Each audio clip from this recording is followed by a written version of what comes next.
Hey, how you doing? How you doing? It's official. This is happening. The cameras are rolling. If you're seeing this, it's official. It's all happening. Welcome to episode 1.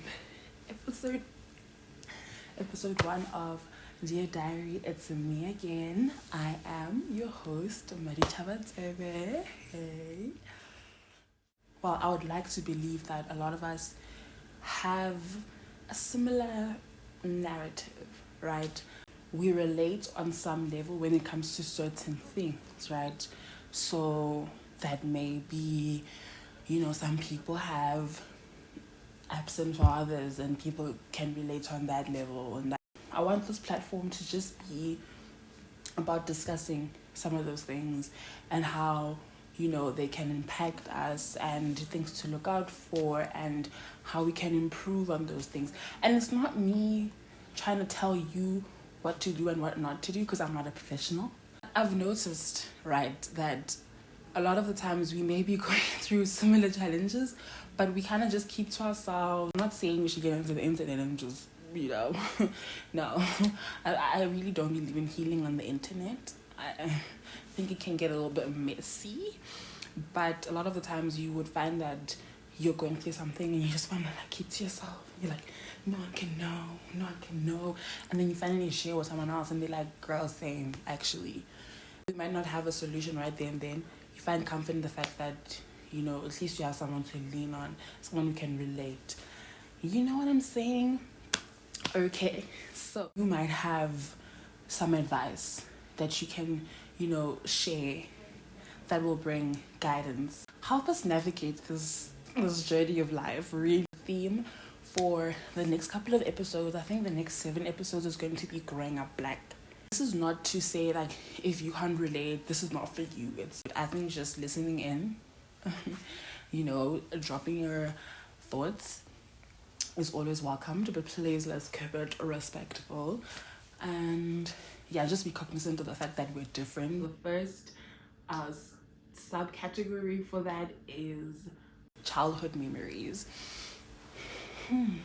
So different walks of life, and we come from different families and households, and we share different values. We know that you cannot control, where you're from and the family you were born into. At which point do we stop using that as a crutch, right? Because a lot of the times you'll be having, again, it'll be an encounter with someone, and then it's just like, well, that's just what I know.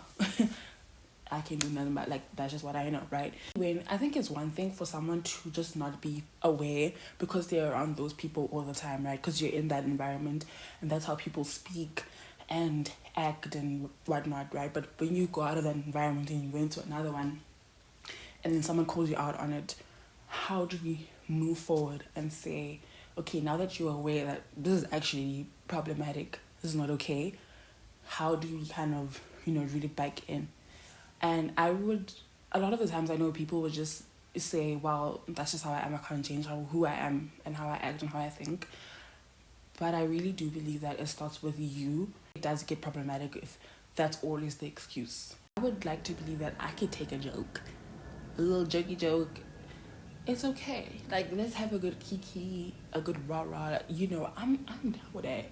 People don't understand how certain jokes, or what you think is a joke, how the child receives it, and how it kind of stays with them and how that affects them and how it can play a role in things like your self-esteem and, how you see yourself and, beauty standards. Sometimes when I look back at some pictures, I would look back and I'm like, oh my goodness, I used to think XYZ.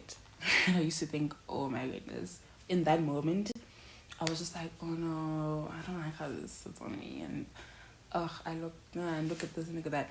And now when I look back at it, I'm like, girl, I was teeny tiny. I had no business. complaining. I think a lot of the times the easiest thing to do is when you reflect back on whatever it is, you just cringe. You're like, oh, how could I do that? How could I act like that? Oh my goodness, what was I thinking? But it's just like, give yourself grace. Like, you really did not know better at that time. Okay, I know better now. What am I doing, right? And even now, I think we're constantly just learning each day, going by the day.